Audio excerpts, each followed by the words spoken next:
봤어요. 위의 것을 찾으라. 위의 것을 찾으라. 자, 골로새서 3장 1절을 보니까 그러므로 너희가 그리스도와 함께 다시 살리심을 받았으면 위의 것을 찾으라. 그리스도와 함께 다시 살리심을 받았으면 이제 위의 것을 찾으라. 2절에 보니까 위의 것을 생각하라. 위의 것을 생각하라. 땅의 것을 생각하지 말라. 땅의 것을 생각하지 말라. 위의 것을 생각하라.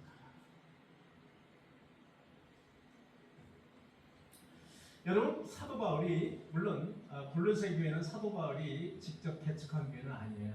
그런데 사도 바울이 골로새서에서 이렇게 너희들은 위의 것을 찾으라 라고 이렇게 강조를 한 이유가 무엇일까요? 여러분, 당시에 골로새 교회는 이상한 거짓 가르침들이 많이 들어와 있었어요. 그것 때문에 아주 골치가 아팠어요. 교회들이 순수한 예수 그리스도를 믿는 것이 아니라 그거 이외의 사이드의 어떤 사이비 이런 것들이 많이 들어와서 그런 것들 때문에 골치가 아팠다. 그 뭐가 있을까요? 첫째는 금욕주의가 있었어요. 영세주의가 있었어요. 자, 금욕주의 여러분들 다 아시죠? 금욕주의란 뭡니까? 무엇을? 나의 욕망을 억누르는 거예요. 나의 욕망을 억누르면 내가 거룩해진다는 거예요. 이런 이상한 이런 것들이 들어왔다. 사상이. 나의 몸을 괴롭게 하면 거룩해진다는 거예요.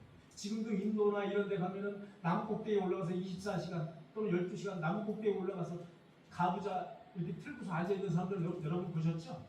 이렇게 나의 몸을 괴롭게 하는 거예요. 아무것도 안 먹으면 내가 더 거룩해진다는 거예요. 금식을 하면 배가 고프면 고플수록 나의 몸이 더 거룩해지고 하나님과 가까워진다는 사상이에요.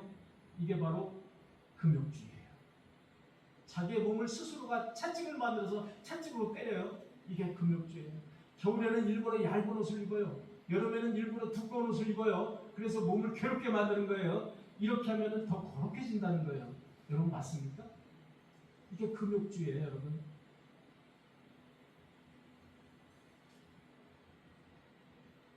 염세주의도 들어갔어요. 염세주의의 산물은 수도원이에요, 여러분. 수도원. 이 세상에 필요 없다는 거예요. 이 세상의 모든 것은 더럽다는 거예요. 육체는 더럽다는 거예요. 육체는 더러워서 이 더러운 세상에 있지 말고 저 수도원, 저 산꼭대기 산자락에 있는 수도원에 들어가서 그냥 24시간 기도만 하고 살겠다는 거예요. 이 더러운 세상 꼴 보기 싫다는 거예요. 염세주의. 그리고 당시에 천사를 숭배하는 사상이 들어왔어요. 하나님은 너무 거룩해요. 하나님은 볼 수가 없어요. 쳐다볼 수 없는 존재예요. 그러니까 천사라는 어떤 그런 존재를 통해서 하나님께 나가고 싶은 거예요. 여러분, 천사는 하나님의 종이기 때문에 능력이 있습니다. 인간하고 달라요. 영체예요. 근데 피조물이라고 되어 있죠, 성경에는? 인간하고 달라요. 보이지 않아요. 그런데 하나님의 심부름꾼이란 말이에요. 하나님의 심부름을 받아서 저와 여러분들을 보호해 주기도 하세요. 그리고 저와 여러분들의 위험한 곳을 잘 인도해 주기도 하세요. 그게 천사의 하나의 역할이에요. 그런 그 천사를 지나치게 숭배를 하는 사상이 들어왔다 이겁니다.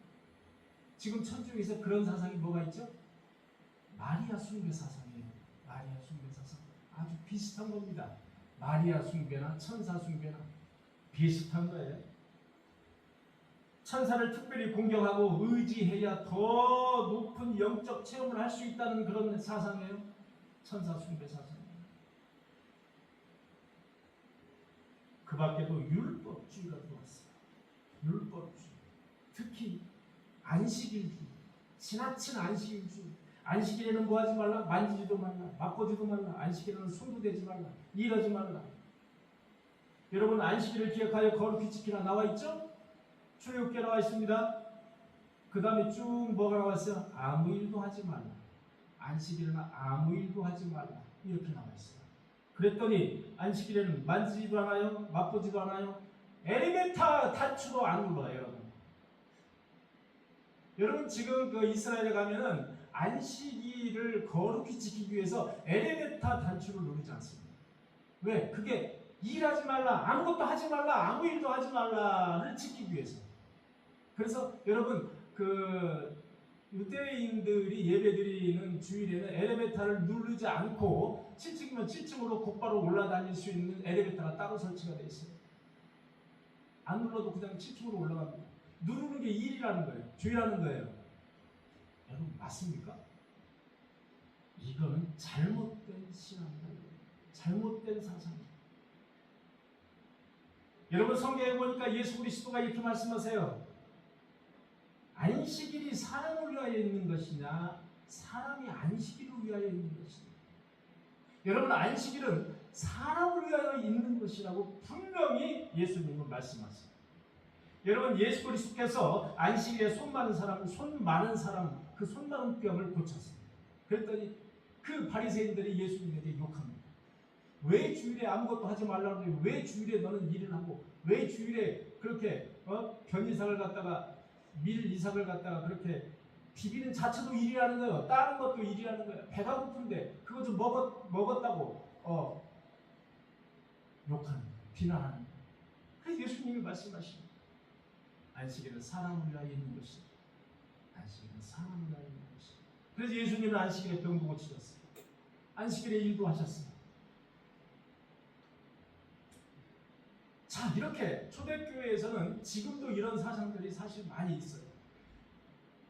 이것과 관련해서 사도 바울은 이렇게 이야기하고 있는 거예요. 너희들아, 위의 것을 생각하라. 땅의 것을 생각하지 말라. 위의 것을 생각하라. 삶의 방향성, 삶의 가치관을 예수 그리스도에게 맞추느냐 아니면 이 땅의 가치관에 맞추느냐. 이 두 문제를 생각하라는 거예요. 어디 지저분하게 천사가 바늘 위에 몇 명이 앉을 수 있는 것인지 논쟁거리가 됐습니다.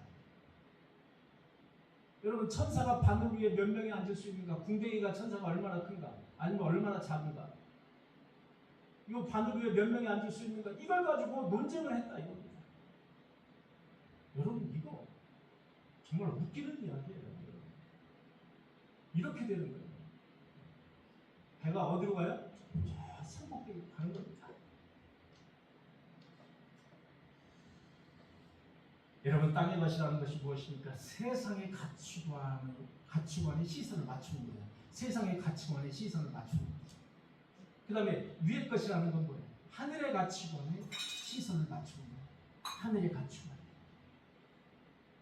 자, 그러면 땅의 것이 무엇일까? 5절 읽어주시기 바랍니다. 5절 읽어주시기 바랍니다. 골로새 3장 5절 읽어주시기 바랍니다. 그러므로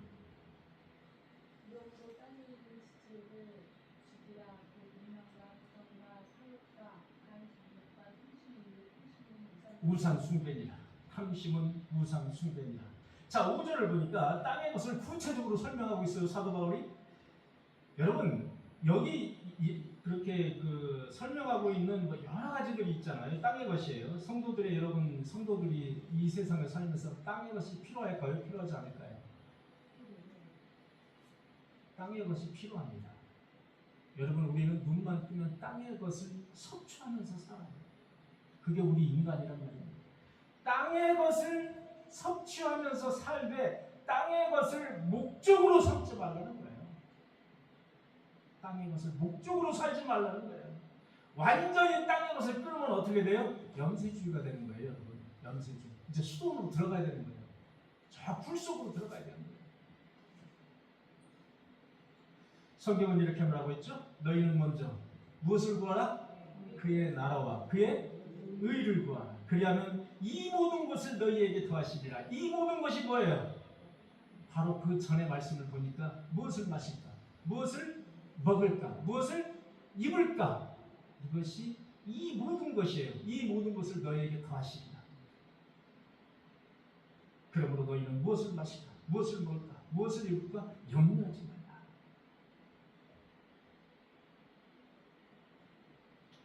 음란, 부정, 사욕, 악한 정욕, 탐심. 여기서 특히 사도 바울은 이렇게 말했어요. 탐심은 우상 숭배이다. 여러분 오늘 잘 저도 설교를 준비하면서 탐심, 아이고 아무것도 아니고 탐심, 그래 탐심. 그냥 평범한 말인 줄 알았어요. 그런데 사도 바울은 탐심이 우상숭배라는 거예요. 탐심, 여러분, 탐심. 자, 분함, 분노. 여기 분노 있죠? 성경은 이렇게 말하고 있어요. 분에 대해서 분을 품을 수 있다는 거예요, 여러분. 분은 우리가 품을 수 있다는 거예요. 분을 품지 말라가 아니에요. 분은 품을 수 있어요. 그러나 죄를 짓지 말라. 분을 품 때 죄를 짓지 말라. 해가 지도록 분을 품지 말라. 그러니까 분은 품을 수 있는데 분을 품게 되면 뭐가 되냐면은 분을 품게 되면 악의가 나와요. 악의가 나오게 되고 분을 품게 되면 이제 거기서 악의가 행동으로 옮겨지게 됩니다. 이게 분이잖아요.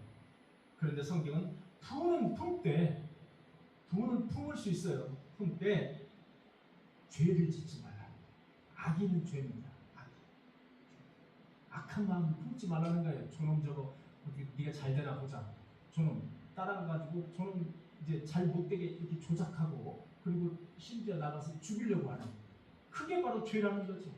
그래서 분을 품되 죄를 짓지 말며 해가 지도록 분을 품지 말라. 여러분 분은 오래 품으면 죄가 되고 그리고 분을 오래 품게 되면 바로 악이가 됩니다. 악이가 됩니다. 자, 더 나가서 분함과 노여움과 악의는 인간의 부정적인 그런 대표적인 부정적인 것을 이제 대표한다고 볼 수가 있습니다.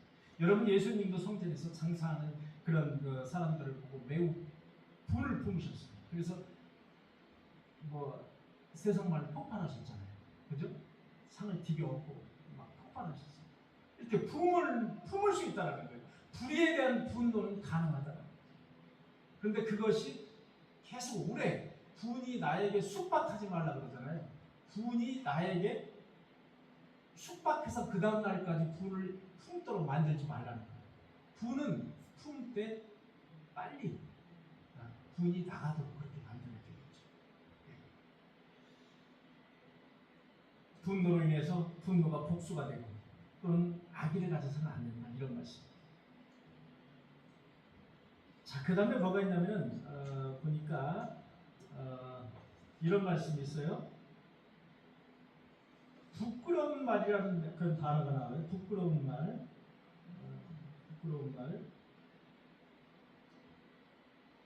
네. 8절 보니까 이제는 너희가 이 모든 것을 벗어버리라. 곧 분함과 노여움과 악의와 비방과 너희 입에 부끄러운 말이라. 부끄러운 말이 무엇일까? 부끄러운 말은 여러분 욕설이에요. 음란스러운 말이에요. 상대에 대한 모욕이에요. 상처 주는 말이에요. 거친 언어예요. 저속한 농담 이런 것들이 부끄러운 말이에요. 부끄러운 말. 때론 이제 뭐 수십 년간 목회를 했다고 하는 그런 목사님들이 농담 삼아서 이렇게 말씀을 하실 때 이렇게 저속한 그런 언어를 쓰실 때가 있어요. 물론 이제 일반 성도들도 뭐 그런 경우가 많이 있습니다만은 목사님들이 이렇게 입에서 나오지 않아야 될 그런 저속한 언어들이 나올 때가 있다. 그럴 때마다 제가 목사님에 대한 가졌던 나의 어떤 이미지가 이렇게 자꾸 깨지는 경우가 있어요. 여러분 성도로서 또는 항전 직분자로서 아니면 집사로서 부끄러운 말, 욕설, 야 이 개놈의 자식, 뭐 S자들아, 이런 말들 있잖아요. 뭐 자식, 뭐 이놈, 이거는 뭐 보통이고 그냥 뭐 말만 했다면 그냥 막 욕이 나오는. 이거를 절제해라. 말을 절제해라. 부끄러운 말이라고 그렇게 말을 합니다. 골로새서 4장 6절에 보니까 이것들로 말미암아 하나님의 진노가 임합니다. 골로새서 4장 6절에 보니까 다시 한번요. 4장 6절에 보니까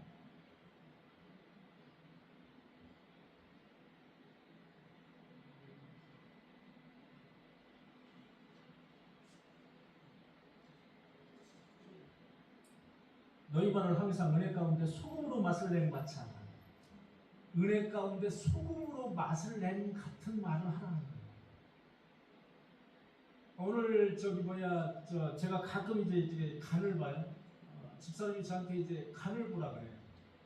음식을 하면은 음식하는 사람은 이 간이 짠지 싱거운지 잘 모른대요. 그래서 저한테 간을 보라 그래요. 근데 제가 간이 비교적 정확해요. 여러분, 간이 싱거우면 그 맛을 낼 수가 없어요. 그죠? 아무리 재료가 좋아도 간이 싱거우면 또는 간이 짜면 그 맛이 안 나요. 적절한 소금으로 간을 낸 같은 그런 말을 해야 돼요. 그런 성도님들이 모두 되시기를 간절히 축원합니다. 자, 또 보니까 탐심이라는 말이 있어요. 탐심은 우상이라는 거예요. 여러분들에게 오늘 이 탐심에 대해서 말씀을 드리고 싶은 거예요. 탐심, 왜 탐심이 우상 숭배라고 특별히 사도 바울은 말을 했을까요? 탐심. 탐심은 하나님보다 더 가지고 싶은 어떤 것이 있는 거예요. 하나님보다 더 갖고 싶은 어떤 것이 있는 게 탐심입니다. 탐심은 아직 내가 갖지 못한 거예요. 그런데 내가 더 갖고 싶은 거예요. 그게 탐심이에요. 성경은 탐심을 매우 심각하게 다룹니다. 여러분, 욥기서 20장 20절에 보니까 이런 말씀이 있어요. 욥의 친구 소발이 변론을 하는 중에 이런 말이에요. 탐심으로 가득해 도무지 만족할 줄 모르고 갖고 있는 자산으로 흡족해 할 줄 모르는구나. 욥에게 하는 말이에요. 친구 소발이 욥에게 하는 말이에요. 도대체 너는 도대체 탐심이 가득해서 너는 만족할 줄 모르는 사람이야.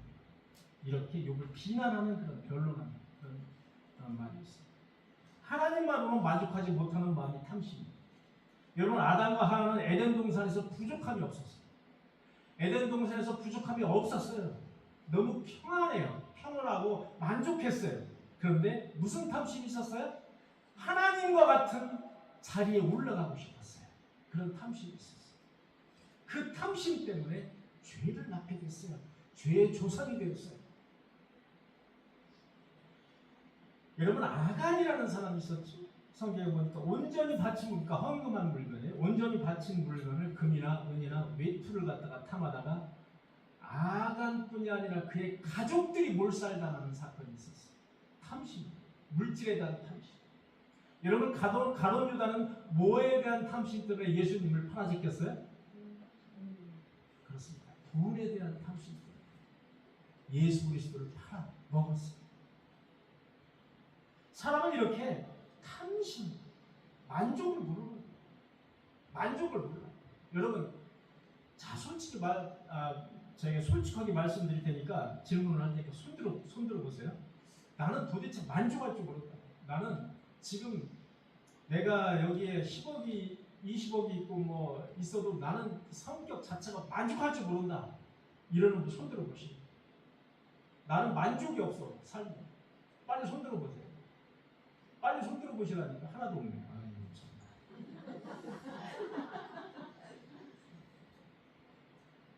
제가 거짓말이라는 거 잘 알고 있어요. 여러분, 내가 재산이 100억 정도가 있다면 여러분 1000억을 갖고 싶어요. 1000억을 갖기 위해서 또 노력을 해요. 1000억 정도가 있잖아요. 그러면 내가 딱 1조만 갖고 있으면 좋겠는 거예요. 1조. 그렇게 1조를 갖기 위해서 또 분산 투자하고 막 여기저기다 투자하고 이렇게 하는 거예요. 그러다 죽는 거예요. 그게 인간이에요. 그게 탐심이 있는 인간이에요. 탐심. 더 많이 가져도 더 원하는 게 탐심이에요. 여러분, 자족. 반대말이 자족이에요. 그리고 반대말에 감사라는 단어가 있어요. 여러분, 감사는 이미 받았어요. 받은 거에 대한 감사예요. 감사예요. 탐심의 반대말은 감사. 나누고 내가 가진 게 있는 거예요. 가졌으니까 나눠주는 거예요. 나눔. 그다음 자족 이런 단어들이 탐심의 반대말이 되겠습니다. 디모데전서 6장 6절에 보니까 이런 말씀이 있어요. 자족하는 마음은 경건에 큰 이익이 되는지라. 자족하는 마음은 경건에 큰 이익이 된다는 거예요. 여러분 자족하는 마음을 가지시기 바랍니다. 자족이 뭔지 아시죠? 자족, 스스로 만족하는 게 자족. 지금 현 상황에서 스스로 만족하는, 자족하는 삶이 하나님께서 축복하신다니까요.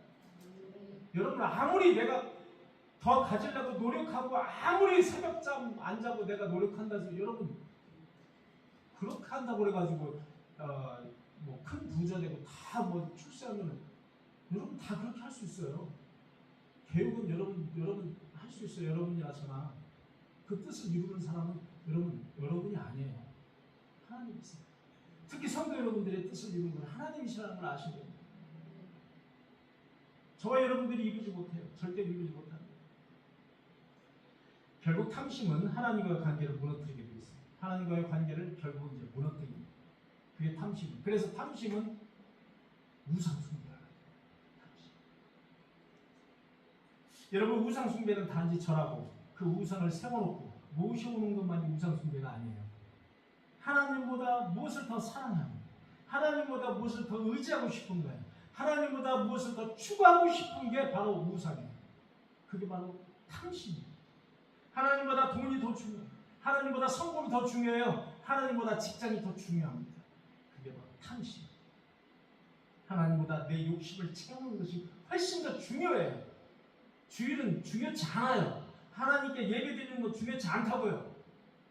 내 욕심을 채우는 게 더 중요해요. 그게 우상이에요. 한다는 겁니다. 그게 우상이에요. 그래서 여기 나오신 분들은 참 대단한 분들이에요. 제가 평신도 때는 여러분들보다 신앙이 더 약했어요. 그래서 사실 어떨 때는 교회 나가기 싫었어요. 제가 성가대를 또 찬양팀을 계속 맡고 있었기 때문에 참 어쩔 수 없이 나갈 때가 많았어요. 뭐 당장 지휘자가 없이 어떻게 찬양을 해요? 저 월급 받고 다니진 않았어요. 월급 받고 제가 지휘자 하지 않았어요. 한 번도 받은 적이 없어요.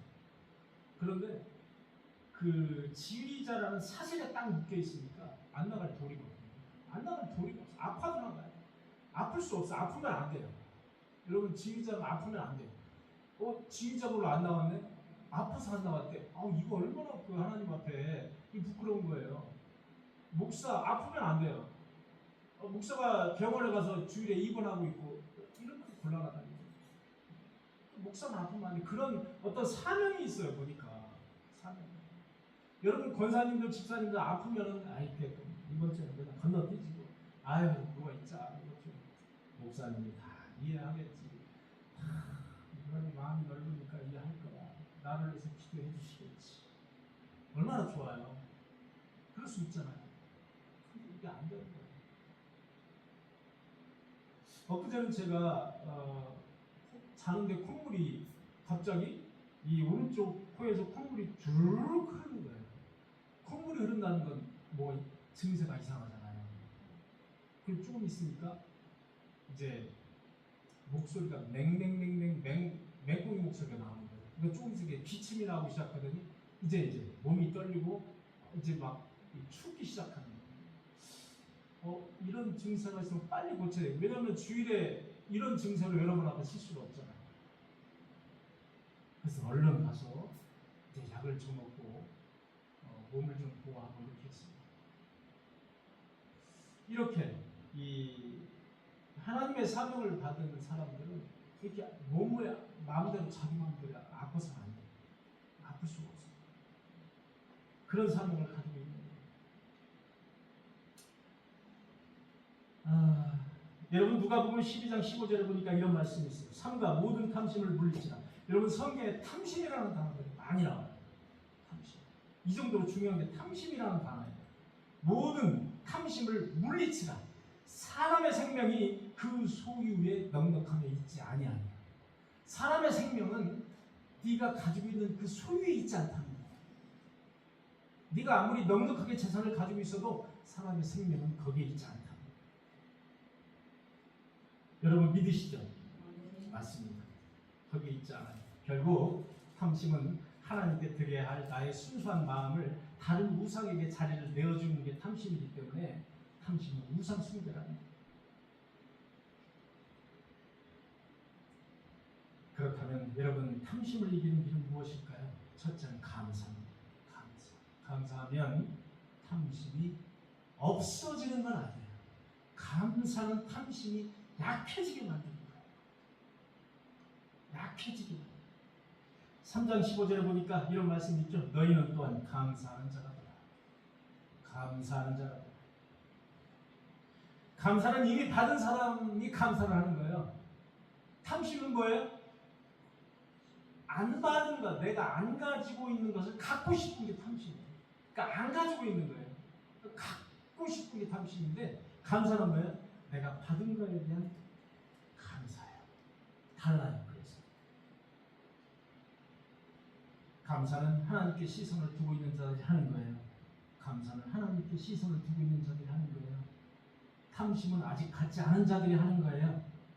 그래서 탐심 있는 자들은 남의 것을 항상 엿보고 남의 것을 갖기 위해서 항상 뚫어져라고 남의 것을 바라보는 거예요. 저 사람이 뭘 가지고 있대. 나도 저걸 갖고 싶어. 저걸 가져야 돼. 이게 탐심이에요. 그래서 감사는 탐심을 이겨내는 가장 강력한 영적 습관이다. 이렇게 말하고 있습니다. 사랑하는 성도 여러분, 여러분 모두 감사하시는 그래서 탐심이 누그러지는 그런 저와 여러분들이 되시길 간절히 축원합니다. 나눔이라는 게 있어요. 탐심을 누그러뜨리는 것 중에서 나눔이 있어요. 나눔은 뭐예요? 하나님이 내게 주신 것을 하나님의 뜻대로 나누는 거예요. 나눔은 탐심의 사슬을 끊는 영적 훈련이에요. 나눔이에요. 나눔은 탐심을 끊어내는 영적 훈련이란 말이죠. 사도행전 20장 35절에 보니까 이런 말씀이 있어요. 주는 것이 받는 것보다 복이 있다 하시니 기억해야 할지니라. 받는 것보다 주는 것이 더 복이 있다는 거예요. 받는 것보다 주는 것이 더 복이 있다는 거예요. 그 말씀을 기억해야 할지니라.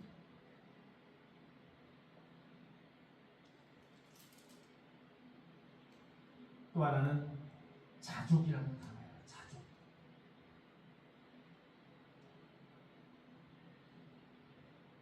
빌립보서 4장 11절에 보니까 이런 말씀이 있어요. 나는 어떠한 형편에든지 자족하기를 배웠노라. 나는 어떠한 형편에든지 자족하기를 배웠노라. 사도 바울은 말이에요. 자족하기를 배웠노라. 자족. 내가 저 사람보다 돈이 좀 적어. 내가 저 사람보다 부동산이 좀 적어. 그래도 내가 자족하는 법을 배워. 그게 또 아무것도 아니라니까요. 아무것도 아니에요. 여러분 부동산 가지고 있고 여러분 뭐 가지고 있으면 세금 내느라고 바쁘기만 해요. 별거 아니에요. 너무 부러워하지 마세요. 그거 아무것도 아니에요. 시편 23장 1절에 보니까 여호와는 나의 목자시니 내게 뭐함이 없으리로다? 부족함이 없다 이거예요. 내게 부족함이 없다. 여호와는 나의 목자이기 때문에 그 자체로서 나는 부족하지 않다는 거예요. 여러분 다윗은 실제로 많이 부족했어요. 많은 고난이 있었어요. 부족함이 많았어요. 그렇지만 다윗은 이렇게 고백하는 거예요. 여호와가 나의 목자시기 때문에 나는 부족함이 없다라고 고백하는 거예요. 하나님이 나와 함께 계시기 때문에 나는 부족함이 없다라고 말하는 거예요. 시편 3장 25절에 보니까 이런 말씀이 있어요. 하늘에서는 주 외에 누가 내게 있으며 땅에서는 주밖에 내가 사모하리 없도다.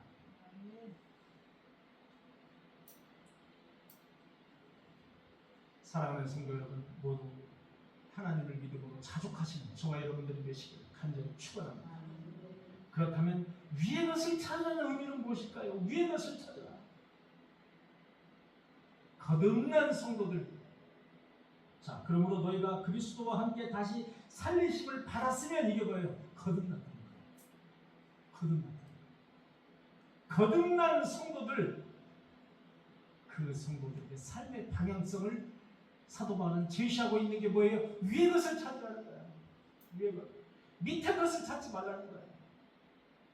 여러분 하루 종일 땅을 쳐다보고 병마개를 죽는다든지 하루 종일 땅을 쳐다보고 폐지를 죽는다든지 그런 사람들을 제가 비난하는 건 아니에요. 비난하는 건 아니에요. 그런데 일평생 동안 그거를 벗어나지 못하고 일평생 동안 땅만 쳐다보고 사는 사람도 있어요. 소망이 없어요. 소망이 없어요. 위의 것이란 뭐냐? 하나님을 향한 방향성을 의미하는 겁니다. 하늘을 쳐다보고 살라는 말은 아니죠. 그러나 하나님을 향한 방향성을 제시하고 있는 거란 말이에요. 보니까 1절에 이런 것이 있죠. 그러므로 너희가 예수 그리스도와 함께 다시 살리심을 받았다면 위의 것을 찾으라. 거기는 무엇이 있다? 그리스도께서 하나님 우편에 앉아 계시는 거예요. 그리스도가 거기에 있다는 거예요. 그리스도가 하늘에 있다는 거예요. 그래서 그리스도를 바라보라는 거예요. 첫째, 그리스도. 거기는 그리스도께서 하나님 우편에 앉아 계시다는 거예요. 그리스도를 바라보라는 거예요. 바울은 먼저 장소를 말하지 않았어요. 위의 것을 찾으라라고 하면서 위에 무슨 장소가 있다 이렇게 말하지 않았어요. 말하지 않고 그리스도를 말하고 있어. 그리스도. 위의 것을 찾는다는 것은 그리스도를 찾는다는 것이에요, 여러분. 길이요 진리요 생명이신 그리스도를 가장 귀하게 여기는 삶을 살라는 거예요. 그게 바로 위의 것을 찾으라는 거예요. 위의 것을 찾으라. 위의 것을 찾으시면 위의 것을 찾아서 삶을 영위하시는 그런 인생을 사시는 저와 여러분들이 되시기를 간절히 축원합니다.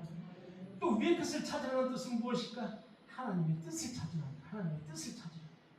하나님의 뜻은 이것이니 너희의 거룩함이라. 여러분 데살로니가 전서 4장 3절의 말씀에 하나님의 뜻은 이것이니 너희의 거룩한 삶을 찾으라. 거룩한 삶을 살아라는 거예요. 또한 하나님의 뜻은 감사하며 사는 삶이에요. 하나님의 뜻은 감사하며 사는 삶이에요. 여러분 데살로니가 5장 18절에 보니까 이런 말씀이 있어요. 범사에 감사하라. 이것이 그리스도 예수 안에서 너희를 향하신 하나님의 뭐니라? 뜻입니다. 이것이 하나님의 뜻이라는 거예요. 뭐가? 범사에 감사. 범사에 감사. 범사에 감사하시는 저와 여러분들이 되시길 간절히 축원합니다. 범사에 감사. 매우 중요한 단어예요, 여러분. 여러분 축복받기 위해서는 뭐 해야 돼요? 감사하시기 바랍니다. 감사하시기. 일부러라도 감사하시기 바랍니다. 여러분 제가 여러분들 꿈의 교회에다 헌금을 하는 얘기 아닙니다. 감사하시기 바랍니다. 범사. 모든 일이 감사가 감사가 많은 사람은 탐심이 없어요. 감사가 많은 사람은 욕심이 덜해요.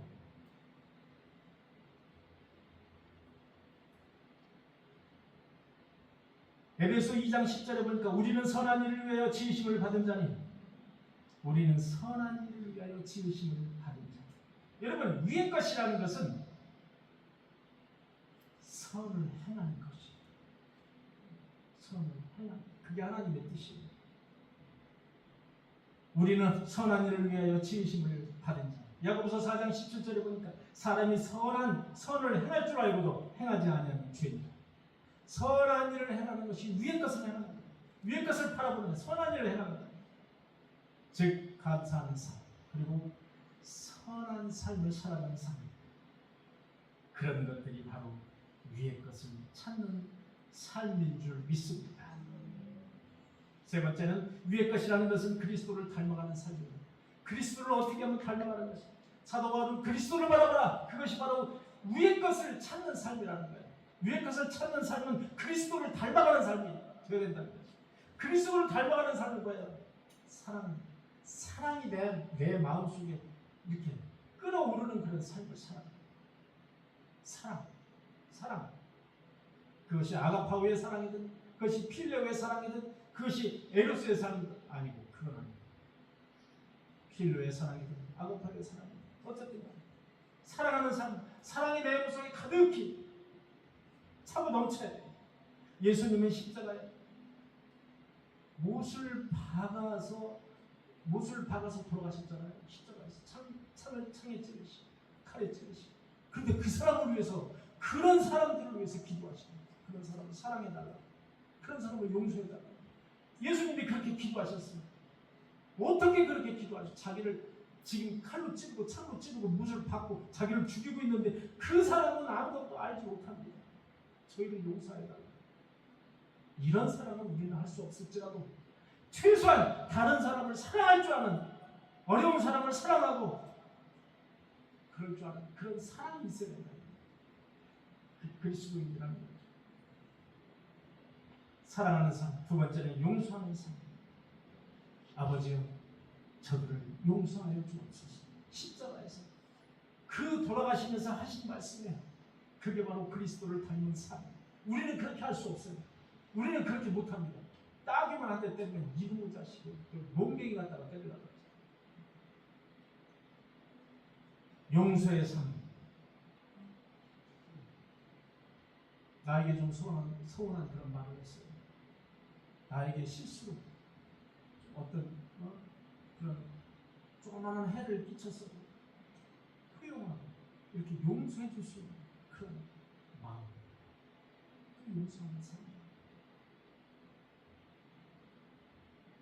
우리 김경옥 권사님이 처음 여기 오셨을 때부터 계속 우리 동편마을에 사시는 우리 권사님 두 분을 제가 부탁한 일도 없어요.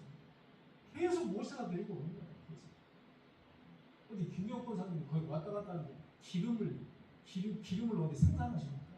왔다 갔다 하는데 다 돈이에요. 다 돈. 강가서 다 돈입니다. 근데 왔다 갔다 하시죠. 제가 볼 때 그런 삶이 바로 사랑의 삶입니다. 사랑의 삶. 사랑의 삶. 제가 참으로 본받아야 할 그런 삶입니다. 그리고 그리스도를 닮은 삶이라는 것은 겸손의 삶이에요. 겸손의 삶. 겸손의 삶. 예수님은 자신을 종의 모습으로 낮추셨어요. 예수님은 하나님이세요. 하나님이심에도 불구하고 자신을 종의 모습으로 낮아지셨어요. 자신을 높이는 것보다 오히려 자신을 낮추는 것. 이게 바로 겸손의 삶. 그리스도를 닮은 삶이라는 것은 순종의 삶입니다. 내 원대로 하지 마옵시고 아버지의 원대로 하옵소서. 예수 그리스도가 하나님임에도 불구하고 아버지의 원대로 해달라. 순종하는 삶. 아버지가 그렇게 원하시면 아버지의 원대로 내가 살겠습니다. 순종하는 삶. 여러분, 그리스도로 닮은 그런 삶이라는 것은 하나님의 뜻을 먼저 구하는 삶이에요. 순종의 삶이라는 거죠. 마지막으로 섬기는 삶이에요. 인자가 온 것은 섬김을 받으려 한 것이 아니라 도리어 섬기러 온 것이에요. 도리어 섬기러 온 것이에요.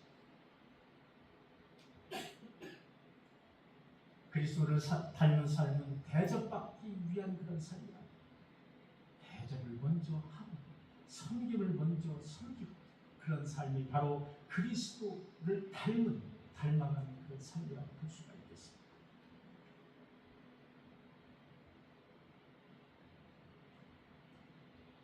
예수 그리스도를 닮는다는 것은 내가 예수님처럼 병도 척척 고치고 내가 죽은 자도 척척 살려서 그렇게 내가 할 수 있다고 사기치고 다니는 그런 사람이랍니다. 예수님의 능력만을 담기로 원하는 그런 삶이 아니라 예수님처럼 사랑, 예수님처럼 용서하고 겸손하며 순종하고 그리고 섬기는 삶을 살아가는 그런 삶이 바로 그리스도를 닮은 삶입니다. 사랑하는 성도 여러분, 그리스도를 닮은 삶을 모두 사시기를 간절히 축원합니다. 까마귀는 땅에 떨어진 먹이를 찾아다닙니다. 그러나 독수리는 그렇지 않습니다. 땅에 떨어진 먹이를 찾아다니지 않습니다. 높은 하늘로 올라가서 넓은 시야를 갖고 먹이를 찾습니다. 신앙도 마찬가지입니다. 땅의 것만 바라보면 눈앞에 이익과 눈앞에 욕심과 탐욕만 생깁니다. 위의 것을 찾는 사람은 하나님의 관점에서 인생을 바라본다는 사실을 아셔야 됩니다.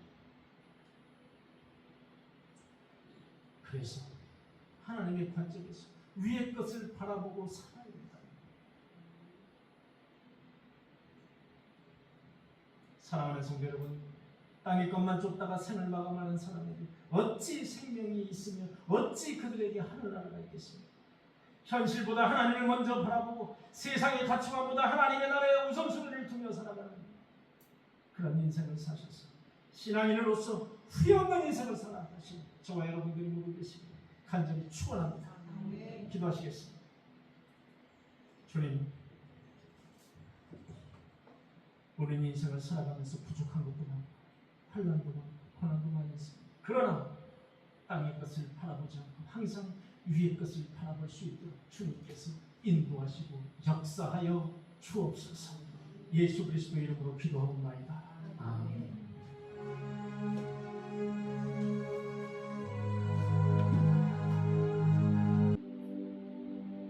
주님, 삶의 방향성을 위에 맞추고 살게 하여 주옵소서. 하나님에게 인생의 방향성을 맞춰서 살게 하여 주옵소서. 이 세상의 가치관이 나의 목적이 되지 않게 하시고 하늘의 가치관이 나의 소망이며 나의 목적이 되게 하여 주시옵소서. 내 집에 양식이 있게 하신 말씀을 주의 명령을 지키기 위해서 이 시간 11종금을 주님 앞에 드립니다. 교회가 세워나가는데 그리고 교회가 발전하는데 부흥 발전하는데 이 11종금이 초석이 되게 하여 주옵소서. 11종금을 드린 손길 위에 주님께서 마음대로 갚아 주시옵소서. 감사금과 선교금과 주일원금을 구별해서 주님 앞에 드립니다. 이런저런 감사로 인해서 삶을 영원하게 하심을 감사해서 드린 그 감사합니다. 주님, 감사가 늘 있게 하시고 더 나은 감사를 드릴 수 있는, 더 좋은 조건으로 감사를 드릴 수 있는 그의 손길들이 되게 하여 주시옵소서. 선경금 또한 주일금도 주님께 드립니다. 온 세상에 복음을 전파하는 주님의 명령을 기억하면서 성금, 헌금을 드린 그 손길 주님께서 축복하여 주옵소서. 적지만 감사헌금도 주님께 올려드립니다. 감사헌금 드린 손길 주님께서 동일하게 갚아주시고 은혜 베풀어 주시옵소서. 사랑의 주님, 셋째 주에는 권사 피택 성도가 있습니다. 하나님의 일꾼을 세우는데 부족함이 없는 성도가 되게 하시고 하나님의 일을 잘 감당할 수 있는 일꾼이 세워지도록 주님께서 은혜 베풀어 주시옵소서. 계속되는 폭염으로 인해서 하루하루가 힘든 하루하루가 지속되고 있습니다.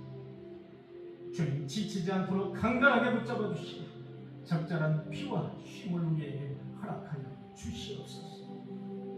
우리 신문숙 성도가 몸이 아파서 힘들어하고 있습니다.